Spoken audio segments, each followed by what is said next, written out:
Good morning. It is Tuesday, August 1st, 10 a.m. Well, 10:02. And calling to order the Finance and Administration Committee. First on the agenda is public comment. Do we have any public comments? Please address those to the chair in 3 minutes in length. Well, thank you very much, and I hope you're having a good day so far. My name is Bob Spayman. I live in Blendon Township, Joe's district, and I just wanted to comment on three things, two on the agenda and one that's not. And the one thing, first of all, on the agenda is the number 5, I believe, and that has to do with the suicide issue among veterans. And if you don't take that seriously, you're a fool.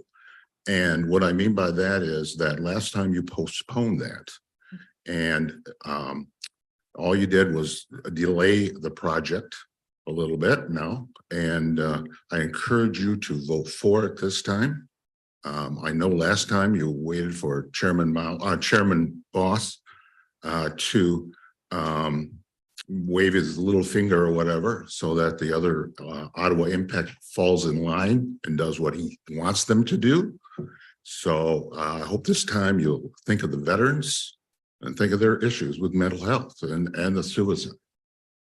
My second point is not on the agenda.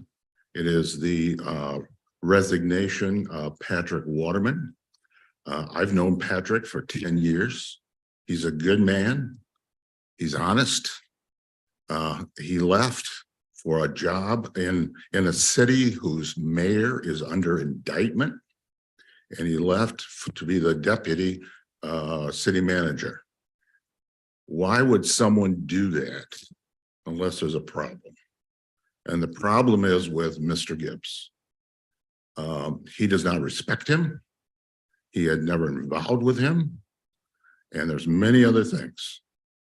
And Mr. Gibbs, I'm sorry to say this, but you don't do your job. And I could do your job better with one half of my brain behind me. Please address your comments to the chair. Thank you, Bob. I will. So I'll tell you about my experience when we get into the budget process. And I'm sorry, Mr. Gibbs, you have been thrown into a position that you're not qualified for. And that's like a round peg going into a square hole. The position was made for the county, and they were trying to make you fit into that hole. Okay. And why not hire somebody that is experienced, knowledgeable, and knows the job? Okay. My second thing is my last thing is basically on the agenda is the budget. I have reviewed the budget. Let me just tell you about my experience. First of all, I got 45 years in budgeting, 22 years in budgeting governmental. Thank you. There'll be a second opportunity for public comment at the end. Okay. What is 3 minutes is up, so but there'll be a second opportunity. I'll address that issue at the end then. Perfect. Thank you, Bob. Additional.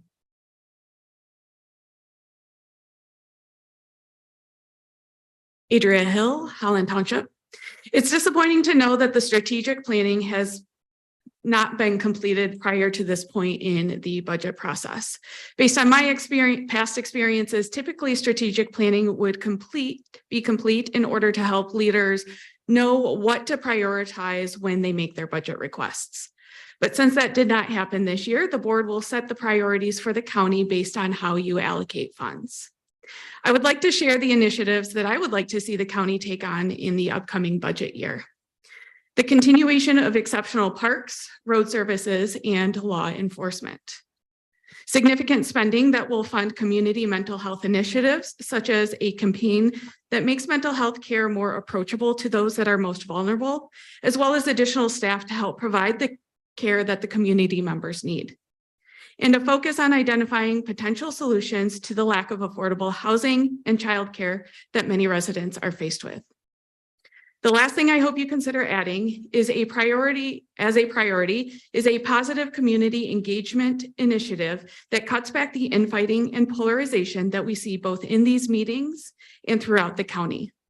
An initiative that reduces partisanship, attacking others, and dangerous divisiveness among neighbors would help the county be more effective in its efforts to address the other priorities I have mentioned. Thank you.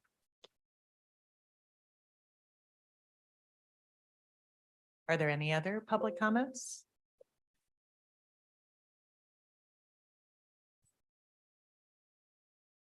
Morning, Commissioners. I'm Rebecca Patrick from Allendale Township.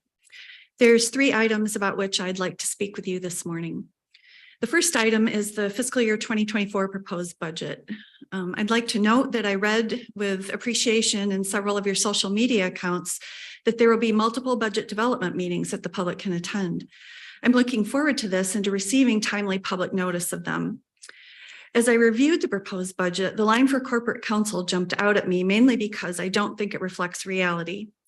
It shows an approximate $27,000 increase from the fiscal year 2023 adopted budget. The problem is that this proposed budget looks like it was prepared before the board's action last week, in which it added $110,000 to the 2023 budget for corporate counsel. If the 2024 proposed budget is adopted as is, your corporate counsel will actually be looking at an $83,000 14% pay cut in fiscal year 2024. If it was just deemed necessary last week to raise corporate counsel's budget, it seems like wishful thinking to lower it starting on October 1st. And speaking of last week, you all received an email from me expressing my concern at the uncivil nature of the public comment period at last week's Board of Commissioners meeting. I highlighted the concerns expressed to me by others who were at that meeting regarding public safety and also the chilling effect on freedom of speech, a constitutional right. At least 3 different speakers at that meeting mentioned the fact that behavior during public comment was disruptive.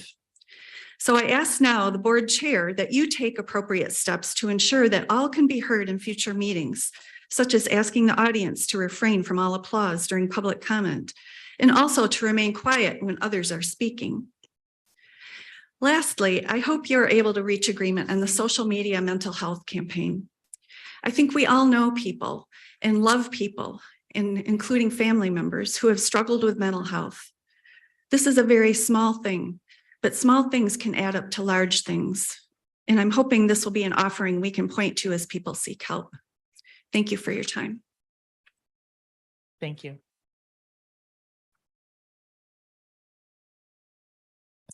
Karen Ope at Spring Lake. I did not plan a comment, but since 2 speakers today have already referenced the need to approve the social media campaign targeted towards those most vulnerable and contemplating suicide, I have to tell you that I knocked a door last week of a young man who would have been indeed within that target audience. And when I explained why I was there and he asked for more information, I explained the delay on the approval of that ad campaign. And he looked at me and he said, I'm gonna try to say this without getting emotional. That would have been me. I struggled really hard for a couple of years before I was able to get on a waiting list for therapy. And so I really hope that that kind of ad campaign isn't delayed any further in case it would really have helped someone like me when I really needed that. Thank you. Thank you. Any further public comments? Seeing none, we'll move on to the approval of the agenda. Do I have a motion to approve the agenda? So moved.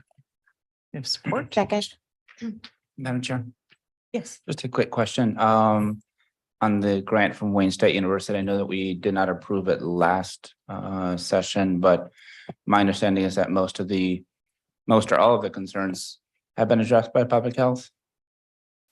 Are you motioning to add that particular item to the agenda? Well, I'm just noting that my understanding is that a lot of the concerns, if not all the concerns, have been met, so we could bring it back. And I don't think that all the concerns were necessarily addressed. And so it hasn't been brought to the, and I believe we did vote that down, didn't we? But no, I understand it did not pass, but I think public health has done some work in the meantime to address some of the concerns, and I thought they addressed all of them. There are some emails back and forth, and I don't know where they kind of ended. Concerns that definitely that I have, but if she would like to go ahead and try to bring that back to the finance committee, that's fine. Okay, But it I was thought, voted down, so she can bring it with the changes. okay, I guess, Mr. Administrator, was that brought to this agenda or no? The Wayne State, Was. Yeah, it's not. on- I understand that it's not on the agenda, but was it sought to be brought back on the agenda? That's why it's not on the agenda. No, I mean, right now, are you motioning to add it to the agenda? I guess I'm just trying to take a step back and say, was it asked to be on the agenda? We'd have to go back and look at the exact meeting minutes to see what the, Okay. but it was voted down. So Yeah, I definitely, I understand that. But my understanding is that the concerns have been met. And my understanding is that it was asked to be placed on the agenda, but maybe that wasn't the case. it is not on the agenda right now, but if you would like to motion to add it to the agenda. I'll make a motion to add the Wayne State University grant to the agenda then. With modifications? Uh, That's, Well, we have public health here, and I think that they can hopefully address some of the because it was concerns. voted down, Right, and right? And so it's I'm not asking to bring on it the back. agenda today. I'm sorry. It's not on the agenda today, I- so it signals again, to I me understand that it that, wasn't brought forward with modifications. Okay. My understanding is that it was brought back to be placed on the agenda with the modifications. As chair of this committee, I'm not familiar with Okay. that request. I think that I think that there was an email sent with a request that it be added to the agenda. And if that was an oversight and you're motioning to put that on the agenda, then you would, I guess there would need to be a second.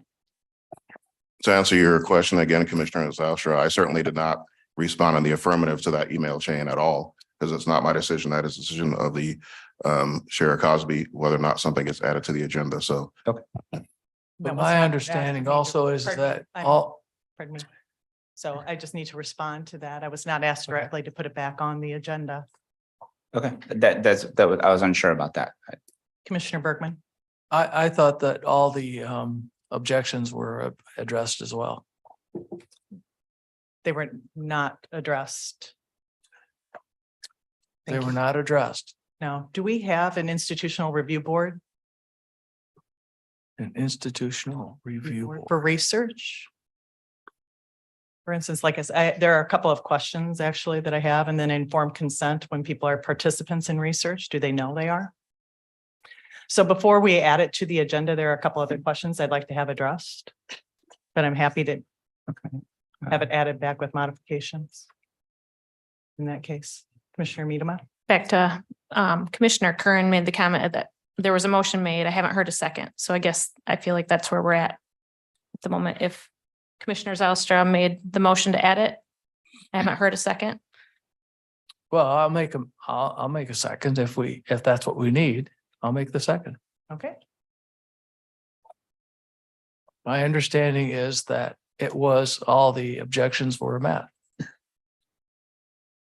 my understanding was that it was voted down and there was not a request to bring it back to the agenda. Can you have discussion? I would just also note that it is one of the responsibilities of a committee chair is to choose whether or not to add things to the agenda. So even if something is brought before a committee chair and is requested to be put on the agenda, there may be times when things are not chosen to be put on the agenda, as that is the responsibility of the chair. So I simply want to make note of that. No, I totally agree with that. I totally understand that. I guess, but I led off with the question. Was it left off, on purpose, or was there, lack of communication that health is asking for it to be put on? It's not put on for a reason. That's it. I totally understand what you're saying. Just a point of clarity, I was not asked directly to place it back on as it's with modifications. Okay. And I did have additional questions. Okay. After the email with the modifications, you still had questions. Additional after that. questions, Okay. correct? All right, fair enough. Just how we conduct research here in the county. All right. Where would you like to place that item then? We have not taken a vote on this yet, so we won't be So- adding it without a vote. So would you like to state your motion? To place the Wayne State grant back on the agenda. For to prove and forward to the Board of Commissioners a contract with Wayne State University for 10,000 to assist in making the public health building more accessible with sensory-friendly clinical care. Okay, so we need a roll call vote for that. Mr. Belknap, No. Mrs. Curran, Yes. Mr. Moss, No, Mr. Bonema, Yes. Mrs. Rhodey. No. Mr. Zylstra, Yes. Mrs. Medema, No. Mrs. Ebel, No. Mr. Bergman, Yes. Ms. Cosby, No. motion fails. Moving on to the consent resolution. me? vote on the actual agenda. Oh, I apologize. Yes. So moving back to the approval of the agenda. We have a vote to approve the agenda. All those in favor say aye. I, All those opposed? The agenda is approved. Moving on to the consent resolutions. Do I have approval of the minutes from July 18th, 2023 for the Finance and Administration Committee meeting? Is there a motion? So moved. Second. And any discussion? And because it does involve finances, do we need to go to a roll call vote? You Do can we just go do- ahead? yep, Okay, yep. so all of those in favor, say aye. Aye. And opposed? Motion passes. Moving on to the agenda and action requests. Item number 1 is a statement of review. The suggested motion is to approve the statement of review. Do I have a motion? So moved. support. Is there any discussion? All right. And so all those in favor? Say aye. Aye. Aye. All those opposed? The statement of review passes. Action item number 2 is accounts payable for July 3rd, 2023 through July 21st, 2023. The suggested motion is to approve the general claims in the amount of $12,574,881.34 as presented by the summary report for July 3rd, 2023 through July 21st, 2023. Is there a motion? So moved. Support. Do we have any discussion? All right, go to a roll call vote. Mr. Moss, Yes, Mr. Bergman, Yes. Mr. Zylstra, Yes. Mr. Bonema, Yes. Mrs. Medema, Yes. Mrs. Curran, Yes. Mrs. Ebel, Yes. Mr. Belknap, Yes. Mrs. Rhodey. Yes. Ms. Cosby, Yes, motion passes. thank you. Mhm. Action item number 3 is a contract to provide assessing services. And this motion is to approve and forward to the Board of Commissioners the contract to provide assessing services for Blendon Township. so moved. Second. It looks like we have Brian here. You bet. Good afternoon. Good morning, everyone. Thank you for the opportunity to speak to you again today. I'm here today for a contract renewal, but I would like to start with a little bit of history as to how we got here. Our office, of course, does equalization and historically had not provided assessing services.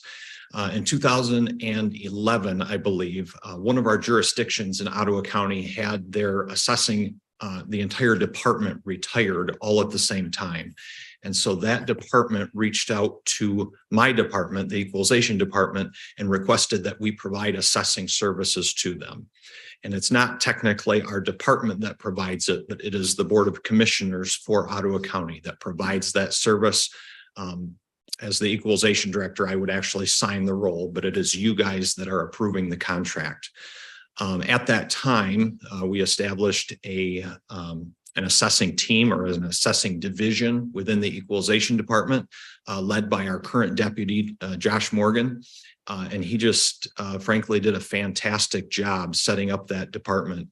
And he assembled a good team of assessors and I guess you'd kind of say just by their example of doing assessing services, as a number of other municipalities have had their assessors retire, they have turned to Ottawa County to provide that service to them. So this is a township, a municipality, Blendon Township, that lost their assessor in 2018, if I remember right. And they then turned to the county and we provided assessing services to them at that time. This is now the second renewal of that first initial contract. And typically what we would do is a 3-year contract. This contract is not a 3-year contract simply because we're trying to get this contract on the same renewal cycle as the other 4 municipalities that we provide assessing services for. Other than that, it's pretty much a traditional renewal of all of the other, similar to the other contracts that we have. Is there any questions that I can answer for you? Doesn't look that way. Thank you for the explanation, Yeah, Brian. thank you. Appreciate it. All right, so. And go to a roll call vote. Mr. Bonema, Yes. Mrs. Ebel, Yes. Mr. Bergman, Yes. Mrs. Miedema, Yes. Mr. Moss, yes, Mrs. Rhodey, Yes. Mrs. Curran, Yes. Mr. Zylstra, Yes. Mr. Belknap, Yes. Ms. Cosby. Yes, Motion passes. thank you. Moving on to action item number 4, it's the waste removal and recycling services contract. The motion is to approve and forward to the Board of Commissioners the contract for waste removal and recycling services. Do I have a motion? So moved. support, Is there discussion? Seeing no discussion, we'll go ahead and move to a roll call vote.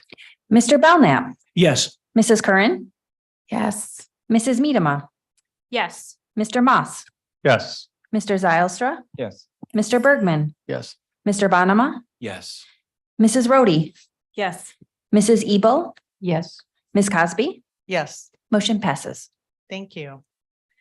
Moving on to action item number 5 is a social media mental health campaign. The suggested motion is to approve and forward to the Board of Commissioners a contract with Grit Digital Health for advertising campaign targeting mental health issues. So moved.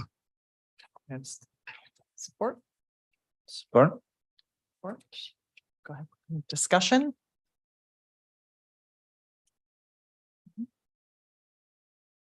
Seeing no discussion, we'll go ahead and go to a roll call vote. Mr. Bergman, Yes. Mr. Zylstra, Yes. Mr. Belknap, No. Mr. Moss, no, Mrs. Curran, No. Mrs. Ebel, What's the motion again? To approve and forward to the Board of Commissioners a contract with Grit Digital Health for an advertising campaign targeting mental health issues. Yes. Mrs. Rhodey, No. Mrs. Miedema, No. Mr. Bonema, No.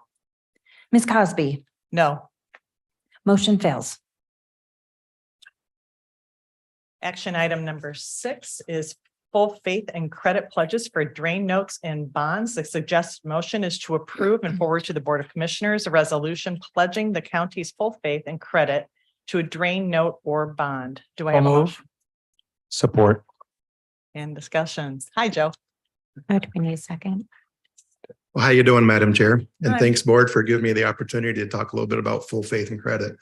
I did bring a special guest from Dickinson and Wright. Eric is with me today to kind of answer any questions. I can too as well, know the process pretty well, but I wanted to also bring Dickinson and Wright for any of the board members who had questions, why this is happening now. And I've never came before the board before. And yeah, this is kind of a unique situation. This has nothing to do with Ottawa County or the Drain Commissioner or Water Resources Commissioners across the state. This has to do with the banking issue currently that is asking for the full faith and credit. So I've only asked one time for full faith and credit back in 2015 for a SRF, which is a state revolving loan from the state in 2015. That's the only time I've ever asked for full faith and credit. The reason being is because the banks are asking for the full faith and credit, which really, I'll let Eric get into the nuts and bolts from Dickinson and Wright. That's who we use for bond counsel. And then he can answer any questions. I know some of the board members have reached out, and I love the questions because then it's good education and information. Because this is kind of new territory for some of you. So these are 4 different resolutions that are before you. I think everybody had time to look them over. These are just petition projects. They're just maintenance on an existing drain already. And in order to get a note, sometimes the banks ask for full faith and credit, but for years, and I've been doing this going on 11 years, never had to do it except one time. And that's because the state revolving fund required it for a 1% interest rate at that time. Dickinson and Wright have been around for a long time. They've been involved with Ottawa County for a long time. I know Karen's very familiar with Dickinson and Wright. And I think Roger Belknap might be as well with his municipal in the past experience with bond counsel. And I know that Eric knows Amanda Price very well. So, I mean, Dickinson and Wright, again, is an organization for bond counsel that a lot of municipal people use them. So I'll go ahead and let Eric, or I guess any questions, but I'll let Eric kind of share it too, of why the banks are requesting it. So, and again, we've never really had to do this in the past just because of the banking issue. So I want to make that clear. It has nothing to do with any other issue rather than the banks are kind of tightening their belts a little bit and asking for full faith and credit on drain notes. These are not drain bonds. They're just notes. Good morning. Good morning. Good morning, Madam Chair, members of the committee. My name is Eric McLaughlin. I'm from Dickinson Wright, as Mr. Bush mentioned. I'm a member of the firm and its public finance practice group. We serve the county and the Water Resources Commissioner as bond counsel, as he noted. In that role, our job is to advise the county and the Water Resources Commissioner as to the best and proper methods for legally authorizing potential financing transactions. We help document the transaction, and once the transaction is completed, we deliver a letter that states our opinion as to the validity and enforceability of the obligations that have been issued and the tax status. So that's a summary of our role in the process. The resolutions before you today are a very common feature of public finance in Michigan, where a county would pledge its full faith and credit to make a sales transaction more efficient, achieve the lowest rate possible from potential lending sources. The full faith and credit resolution would just do simply that. It states the magic words: we hereby pledge our full faith and credit as additional security to the bonds or notes. In the case of an insufficiency, then the county general funds would step in and pay any deficiency. The drainage district would then step in again and reassess to the extent of any insufficiency. So that way, the county would be made whole if it ever had to step in and protect the security. Are there any questions? Commissioner Belknap. I just had one comment. I appreciated the memo from Roger Sweats. It was well written, understood pretty much, the nuts and bolts of what was taking place with this request, and just pass along my gratitude. We'll do that. And I pretty Commissioner much, I pretty much wanted to just say the same, that was super helpful to get the context and background. So I appreciate that. Pass that on.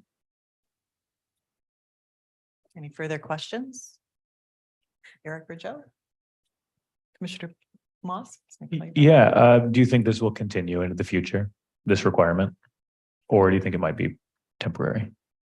Well, that depends on what happens with the regional banking situation. I think there are a number of things going back about 3 years that were either standard or not standard that have either switched sides of that ledger when it comes to public finance. And it's been, first the pandemic and then the regional banking crisis earlier this year.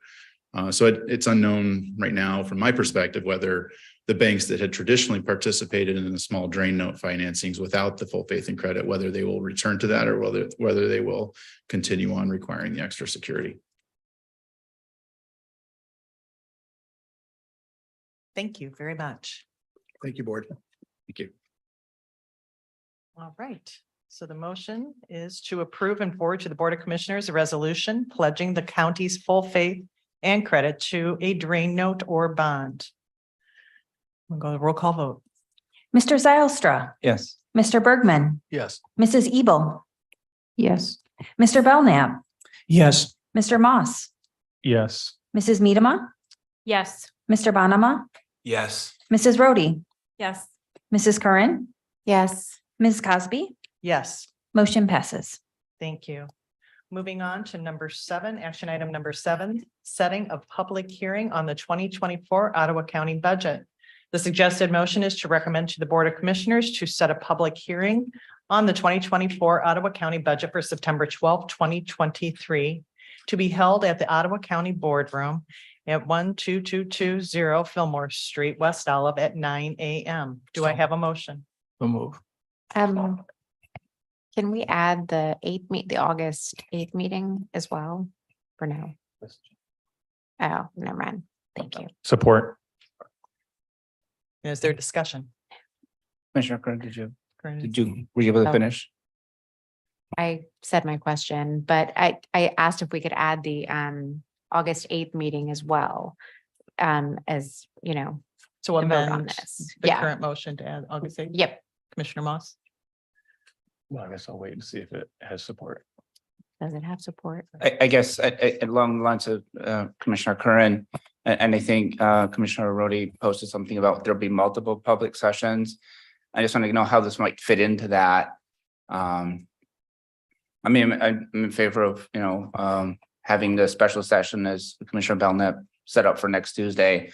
But maybe what is the overall idea so that the board and residents can kind of know what is the CIP plan? What are, some of those public meetings? Is this public hearings are usually kind of formal, but if it's going to be more of an informal question answer session, and maybe, Commissioner Rhodey can kind of elaborate what her thoughts are on this whole process, because usually, we don't have that many sessions, and I think it's a great idea that we have more sessions, but just that folks know what's happening.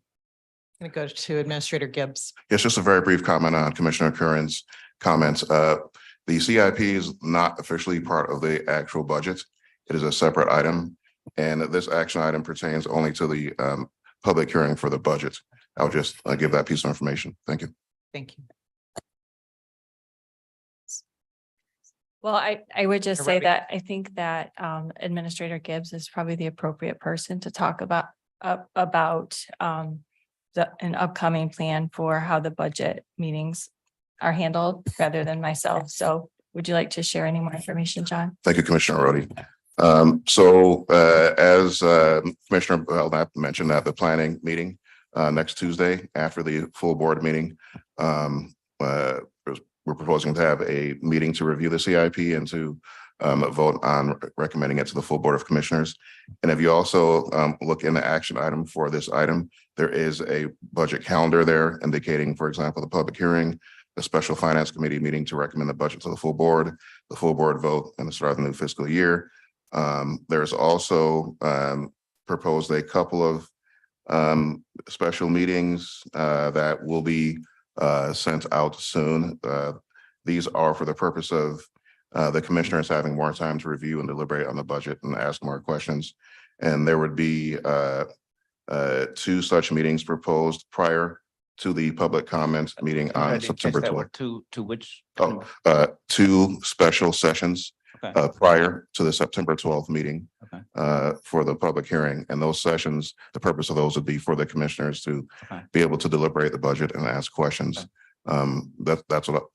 Okay. I guess, yeah, I really appreciate that, Administrator Gibbs. I guess my question was simply, I mean, with the public hearing in the past has been a pretty formal thing, kind of functions as a third public comment, so to speak. But I was really intrigued by Commissioner Rhodey's idea of having a public meeting. And it sounds as if you have sessions set aside for us. Are there sessions set aside for the public as well? Well, these sessions would be official meetings because the They're board open would be to the there. Public, yeah. Right. But I So mean, bas- it wouldn't be a question and answer. The public could come and say in an informal setting. Sorry, Commissioner Kern. Oh, no, it's fine. So based on that, I'm sorry, I was a little confused. Based on the fact that we do have these meetings set up, we've got them ready to go and it's open to the public, I feel like I can withdraw my motion, so. Yep. All right. Commissioner Belknap. I was just kind of smiling because I was thinking if it does help this process, we have, kind of a laid out budget timeline with regard to the capital improvement plan. It does have a financial plan element to it. I would be, I guess, maybe in favor of adding, that August 8th planning and policy meeting, to review the capital improvement plan just to this bulleted, schedule. If we need to take action on that, then Yeah. I'm not opposed to that. I don't know if any of the other folks are, but I do understand if people look at, this material in our budget timeline, if we wanted to add that in, I might even make that motion. Okay, so the motion is to, I'm sorry, Commissioner Moss. I think all this information is going to be publicly posted in a clear and concise schedule with multiple meetings, and Yeah. I don't think we need to add additional motions and amendments and. Commissioner Bergman. I'd like to just propose that, call the question. We have a motion before us on setting September 12th. I think if there's anything else that happens after this, but I think we need to vote on this. I agree. Okay. Great. So the motion is to recommend to the Board of Commissioners to set a public hearing on the 2024 Ottawa County budget for September 12th, 2023 to be held in Ottawa County Boardroom at 12220 Fillmore Street, West Olive at 9 a.m. Roll call vote. Mrs. Ebel, Yes. Mr. Moss, Yes. Mrs. Medema, Yes. Mrs. Curran, Yes. Mrs. Rhodey, Yes. Mr. Zylstra, Yeah. Mr. Belknap, Yes. Mr. Bonema, Yes. Mr. Bergman, Yes. Ms. Cosby, Yes, motion passes. thank you. Next on the agenda is action item number 8, fiscal year 2023 budget adjustments. Suggested motion is to approve and forward to the Board of Commissioners the 2023 budget adjustments per the attached schedule. Do I have a motion? So moved. Support. Any discussion? Seeing none, we'll go to a vote. Mrs. Curran, Yes. Mr. Zylstra, Yes. Mr. Belknap, Yes. Mrs. Rhodey, Yes. Mrs. Medema, Yes. Mrs. Ebel, Yes. Mr. Bergman, Yes. Mr. Bonema, Yes. Mr. Moss, Yes. Ms. Cosby, Yes, motion passes. thank you. Moving on to committee reports, we have the Treasurer's Financial Month End Update and Amanda Price. Good morning. Just two things to share with you this morning. I think on the one pager that I left for you, you noticed that the Fed increased interest rates again by 25 basis points. I'm not sure if they're going to do it again, or it'll all depend on what the data show to them as the fall unfolds. Secondly, I remember last month, which it's actually a few days ago, maybe 2 weeks ago. I was sharing with you that we were transitioning from the one financial firm, which was Greenleaf Trust, to now Schwab, which is the trustee or the custodial firm, and then also Cap Trust. That report is in your monthly report. It shows a zero balance, and then next month you will see the monies coming in for the Cap Trust account, and then how it was invested. So just wanted to be aware of that. Any questions for me? No, thank you very much. Thank you, Amanda. All right, next up is Karen Karansky, and she's going to do the fiscal year 2024 budget proposal. Want to allow you an opportunity to complete this presentation without interruption, and then we'll move on to questions. Okay. So in your packet today is the fiscal year 2024 proposed budget. I'm just going to hit on a few main topics, some budget basics, assurances, estimates, the proposed budget, and some trends and highlights. So first, I think it's just important to know the total county budget includes the general fund, there are 23 special revenue funds in total. So that includes the Parks Fund and the CMH, those activities are brought to their boards, and then that is folded in. And so this board is does all budget appropriation, public hearing responsible at this point. Some budget basics. Revenues plus reserve minus expenditures must be greater than zero. So state law forbids us to pass or adopt any budget with a deficit. The legal level of control is by department and by fund, and budgets include estimates and assumptions. So some assurance, this budget is balanced. So in other words, there are no deficits, maintains fund balance within policy, and all debt payments are funded. Pension and retirement programs are fully funded. So as far as assumptions and estimates that we made as we prepared the budget, it does include a taxable value growth estimate of 7%.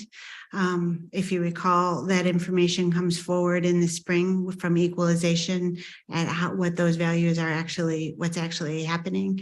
We did assume a 7%. That was really based on the fact that we monitor the inflation. So that gets set by the state in the end of September. So we monitor that. And since inflation, it looks like it's going to be nearly 5% again this year, we set the values to grow at a rate of 7. It continues the 3.9 mils as the county currently levies for operating. Cost of living increase was assumed at 2% on January 1st of 24. Health insurance increase of 3% at the same date.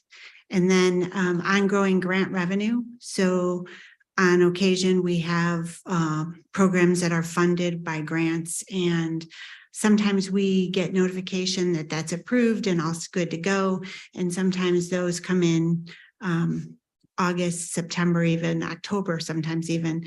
So we make assumptions, estimates of conservative estimates of how we think that will look, and then bring forward, as you see in your monthly agenda, budget adjustments to match and readjust if things come in differently.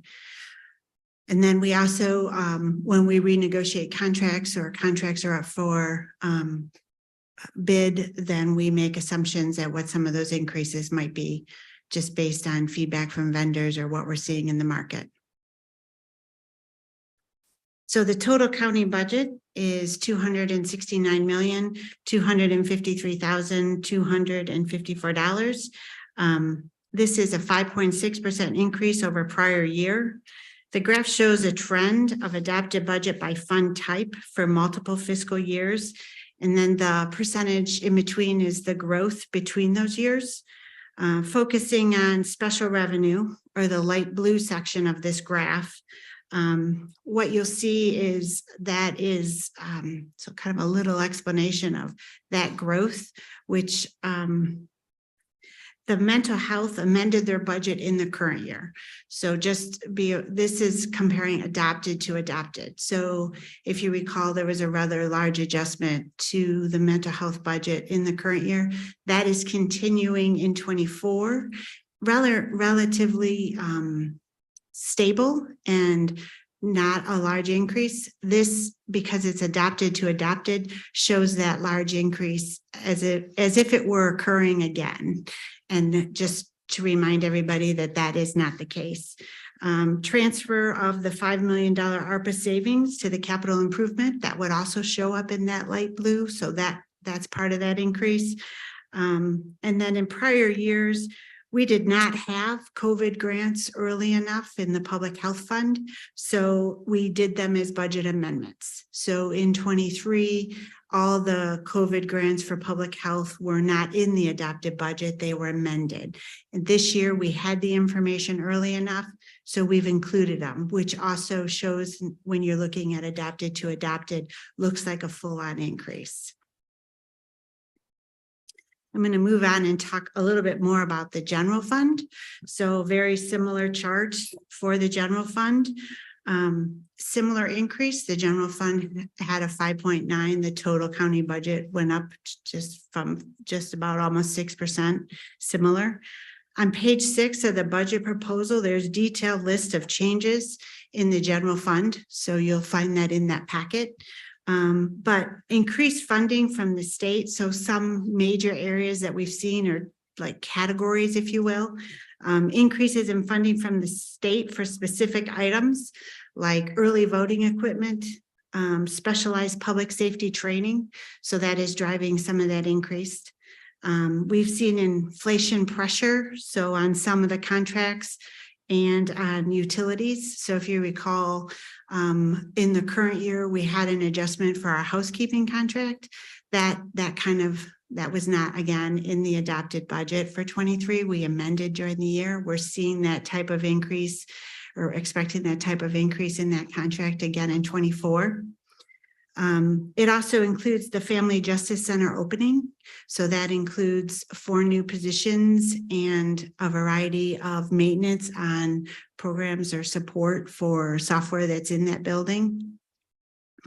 And then administrative support in the prosecuting attorney's office and sheriff's office for body and in-car cams are here as well. That is part of the general fund increase. So just looking at the general fund and where do the revenues come from? So where does the money come from for the budget? 90% of the general fund is funded by 3 categories: taxes, charges for service, and intergovernmental revenue. Charges for services are fees for services such as register of deeds, recording, and transfer fees, and then overhead that is charged to grants and other programs comes in as charges to services for the general fund. Examples of intergovernmental revenue in the general fund are state shared revenue. That's about 5.6 million, and local community stabilization. That's about 2.2 million. That is the reimbursement from the state for the exemption for personal property. So you'll see that coming into the general fund as intergovernmental revenue. That is those types of, so in the general fund, a lot of the intergovernmental revenue is not as restricted as you may see in a special revenue fund.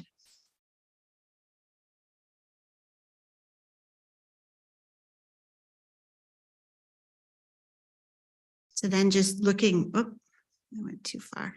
Looking at where the expenditures are paid out, well, 75% of general fund expenditures really go to 3 categories. So that's 48% of general fund expenditures are for personnel as a customer service or support agency. A large percentage, really countywide, it's a similar percentage, but in the general fund, it's 48% are for staff and employees providing services. 15% is transfers out to other funds. So this is transfers from the general fund to other funds that have support for programs. So the friend of the court is funded by a grant. The general fund supports 34% of that. You'll see that as a transfer out in the general fund. The juvenile services childcare, that's 50% for the general fund. And public defender, as an example, has a set general fund allocation to support that program. It's about $1 million general fund. The rest is the state. So you'll see those as transfers out here. And the last large category is 12% is contributions to local units. That is taxes collected for the road commission and the dispatch authority come into the general fund, and then we pay those funds out to the dispatch authority, which is a component unit, and the road commission, another component unit. But the taxes are levied and collected by the county.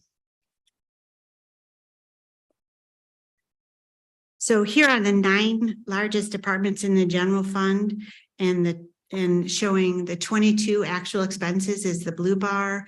The orange is the 23 adopted budget and 24 proposed budget.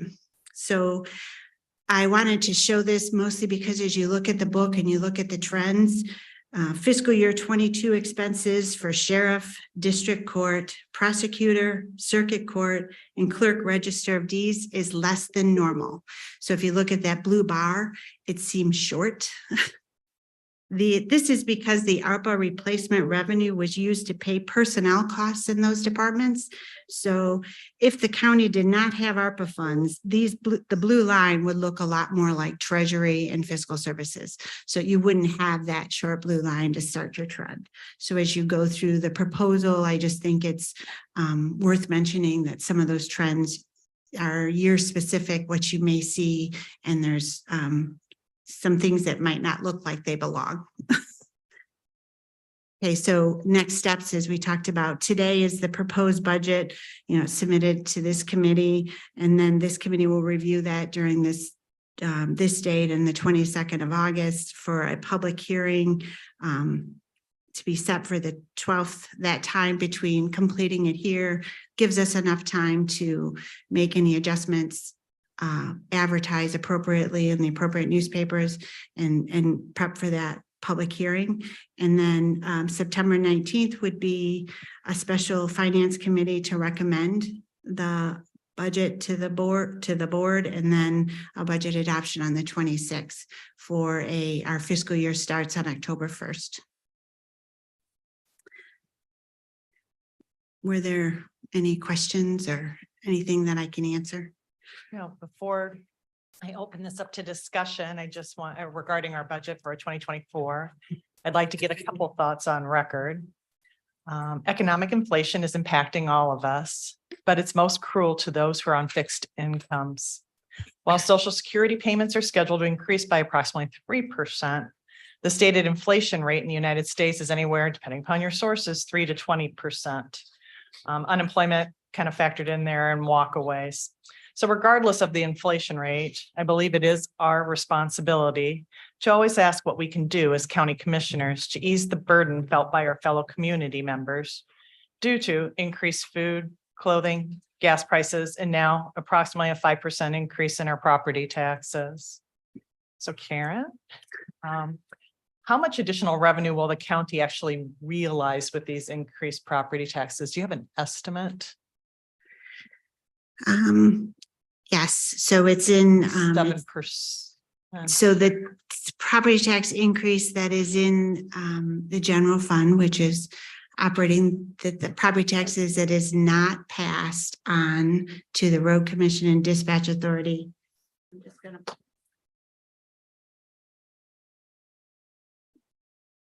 I believe it's $3 million. I just wanna. That's at 3.316, is that right? Yes, 3.3. So that's on page 5. And so like for the average taxpayer who owns a $300,000 home, I'm going to ask this question. If we were to reduce the millage, for instance, by like 1 mil, what would that mean to a taxpayer with So $300,000 home?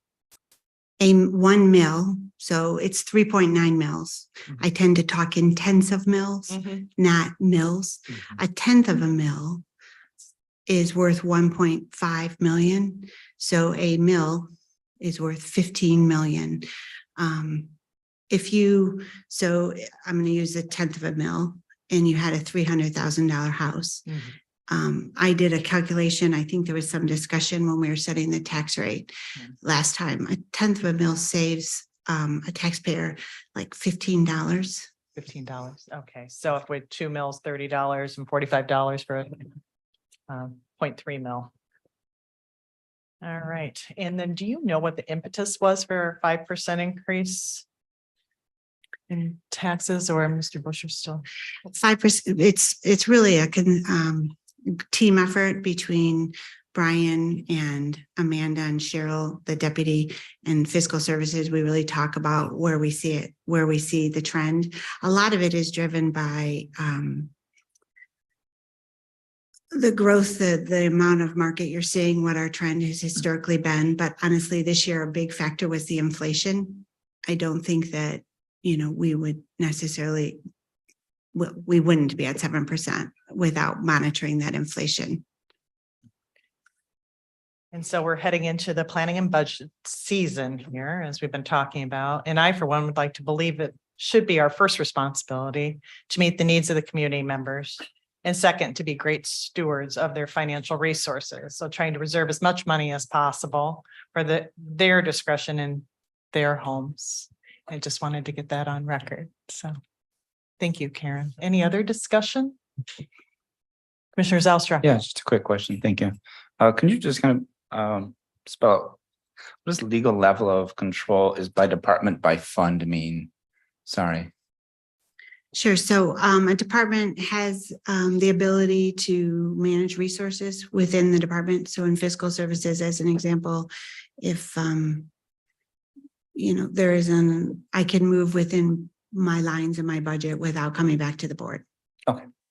Thank you. Commissioner Miedema? Morning. First, thank you for the presentation again, Karen. I don't know if that's a possibility to also include in the packet, kind of like the CIP that you did, that presentation, to send this to us. That would be wonderful if it's possible. Sure. So on page 160 in the packet, or it's page 4 of the actual budget presentation. Near the bottom of the page, it mentions an estimated underspend. I'm wondering if you know what was the estimated underspend for the past fiscal year? And did it happen as projected? So, okay, yes, this presentation didn't cover that. Historically, in the general fund, we have adopted the budget with $1 million underspend by departments, because the goal is to end where you want to. And historically, we have seen that departments spend about 95-96% of their budget. On occasion, somebody gets up to 98 or even 99, or 90, you know what I mean? It does fluctuate, but in general, it's very difficult to spend your entire budget. And because our goal is to end where we want to end, we have had a long history of appropriating some funds as part of the budget, so we end with the fiscal year. This is a concept that we have covered with rating agencies, and so it's accepted and understood, because I would say that, when you hear you're spending your savings account, it doesn't always sound that great, but we do it very purposefully, and it's in a planned way, so that actually it helps us end where we want to. With this in mind, are we under budget or expected to be for fiscal year 2024? So generally, we do make that goal. Yes. Sorry, I didn't even answer your question. You're good. You're good. You did great. My next question, you brought this up briefly, but my brain wasn't quite there with you yet when you were explaining local community stabilization authority. Can you re-explain that just so I can try to grasp that concept? Sure. So I don't remember the actual state law, but when the state passed and created the exemption for certain personal property tax types, it's not 100% personal property, like utility companies are not exempted. And Brian can answer better how that exemption works. But they replaced that revenue to counties, and the entity in which they used to do that was the local community stabilization. So that's a common, just where that revenue comes from to replace that lost personal property tax. Right. And then in that same section, same page, can you explain a little bit about what state convention and facility tax projected increase from the state, what that section is referring to? So the state distributes state convention and facilities tax to counties. It's a convention tax that is charged, and then I think it's used for bond payments and then distributed throughout the state. Half of what we receive is unrestricted, and half of what we receive is restricted to use on substance use disorder. So half of what we receive is automatically remitted to the LRE, who provides grants, and they provide grants. That money stays within the county, but they provide grants to CMH, Public Health, and actually some of the same providers that we work with. Thank you. I just have one more question. There's several items on page 161 that state they're in a category of miscellaneous and revenue changes from the general fund. And then on page 162, same thing for expense changes from the general fund. Would you be able to either tell us a little bit now or get back to us, maybe some of the backing data behind those line items? There were kind of large percentages I noticed in some of the areas. And so I just wondered if you could elaborate a little bit what might be involved in those miscellaneous. So are you talking about the are you on page, you said 161? Page 161, which would be page 5 in the budget, Okay. or in page 162 or page 6. Okay. Yeah. So I do not have the detail, but in front of me, but I could certainly provide you by department what a listing of those were. When when I did this summary, I didn't provide there are probably, I don't know, 15 departments in the general fund that a little bit here, a little bit there, up and down, but I can provide that detail. Yeah. Thank you. Madam Chair. Commissioner Bergman. So Karen, what you'd like for us to do is to get as many questions to you as possible so that the next time we go over this, you're ready to answer those questions. That would make it a lot easier. Okay, good. Thank you. That's what we've tried to do in the past. Any further discussion? Well, Commissioner Moss? Sure, just a general question. Seemed like utility costs going up quite a bit. Has there been any kind of look at the trends in utility costs or just in general, like maybe ways to reduce them if possible, where the greatest increases are? Is it power? Is it water? Just curious. Yeah, I'm not sure about recently. There have been, there's an energy bond that was issued in 2013 that looked at some of that in energy and utility expense. And I know there was a number of projects completed that reduced that. I'm not sure about recent developments. I'd have to ask Blake. Blake? We work with the local municipal suppliers. We work with contracts with Semco Energy, trying to cap natural gas pricing over a set number of years. Same thing with Consumers Energy, trying to get the best rates possible because we are a municipality. We use technology to dial heating and cooling back at night, weekends, lights, trying to be as energy efficient as possible. We're going to be working on over the course of the next year to also come up with an energy use policy for staff to kind of mitigate some more. I mean, I think our big savings are going to be in the controls and the stuff like that. I think we can still chip away at smaller things and we'll continue to do so. Thank you. Further discussion? Being then I owe you an apology. I already knew that you understood what 1/10 of a mil was, or you had the calculation. So I didn't want to put you on the spot. So if I did that, I apologize, Karen. You were fine. Okay, great. Thank you. All right. So moving on to, we're going to move on to public comments. More public comments. 3 minutes goes fast, so I'll talk fast. Bob's payment from Blended Township again.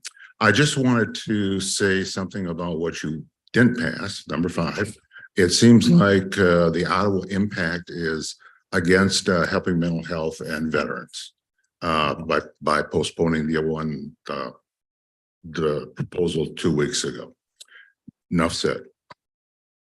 I want to talk about the budget too. I want to tell you where I'm coming from here. I started to, then I ran out of time.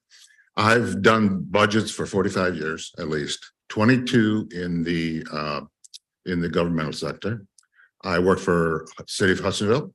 Then I was recruited to Rochester Hills, worked there for about 7 years. Then Farmington Hills for about 7 years. And after that, I was the finance director or fiscal services director for Ottawa County for 5 years. I preceded of Karen here. And I plan to be involved. I'll be at the meetings. I will ask that for some honest answers. I don't like to play around. I like to know the truth. I'd rather have you say, I don't know. I also want to comment on Ms. Cosby's memo about or note about the times that people are going through right now that are really hurting. I appreciated that. That was very good. That's about it. So I just want to know what I'm coming from. And I have some notes on the budget already. I understand that there will be scenarios, other scenarios, Mr. Gibbs has said. I hope those are going to be out there so that we're talking about the same thing when we talk about the budget. So I'm going from the latest one. If there's more, I hope it's posted. And we'll go from there. Thank you very much. Thank you. Further? Hi, Karen. Hello, Brian just pointed out to me and I thought it was worth mentioning, so I'm going to use, I think I can say in 3 minutes. So generally speaking, because of proposal B or proposal A from 1994, most individuals are not taxed on the full assessed value of their home, which is half. So I was doing my calculation based on that $300,000 house, I took half. And then I calculated the change on $150,000 of taxable value. Well, most taxpayers are not taxed on their full taxable value. It's a reduced due to that Prop A. So it is actually less than $15 of savings to the homeowner. And he's the expert when it comes to taxes and values. And so I just thought that was worth mentioning to the group. Just good information to get on the record as we go forward. Yeah, and her math was entirely correct. Just in Ottawa County right now, the gap between assessed and taxable value on average is right around 70 cents on the dollar. Okay, so you'd take, out of that 15, it would amount to about $10 in the average person's tax bill. But that's going to change based on how long the property owner has owned the property. So for a young couple that has just purchased the property where their assessed and taxable are going to be the same, it would affect it to the full amount. So they would pay $15 less, whereas a farmer or somebody who's owned their property for many generations, it will probably affect their tax bill maybe $3 or $4, right? So it's going to, it is property owner dependent. Okay, thank you very much.